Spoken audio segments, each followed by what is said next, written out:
That's one thing that we never did at our agency was now the first agency we grew was 8 figures. And at the time when I sold it, I felt like we reached the plateau of where my skill set was. Looking back, and especially hearing this now, because it's been many, many years since I've thought about, well, once you're in a particular market, because we work with people all over the world, but most of those agencies work in those particular sectors. If they're in London, they work in the UK, right? If they're in Italy, they work in, but I haven't thought about going, man, once we've mastered this, it's almost kind of like mastering a niche. Did you guys have a niche? Like, I know you mentioned we did, what services you guys did, but did you do it for a particular market and size companies? No, so our original agency didn't. Some of the agencies that joined us did. Okay. Which then allowed us to write. For instance, we pretty early on when Amazon advertising came up, we an Amazon focused agency joined, and they were based out of Germany, which gave us the opportunity to really roll that out in the rest of Europe. So that's like a good example of that. But I think. What was the decision making? Yeah, what was the decision making to go to other markets? Like, start in the Netherlands, right, first, then go to Europe. Then, what was the decision to go to Europe? And then what was the decision to go to the US? Because there might be a lot of people here going, man, I really I dominate the landscaping, niche or the real estate niche in the US.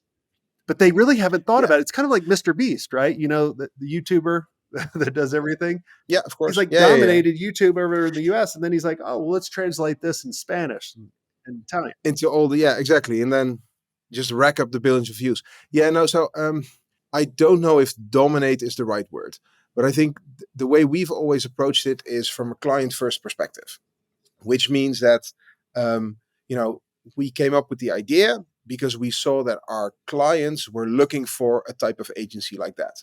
We built that up in the Netherlands because of that.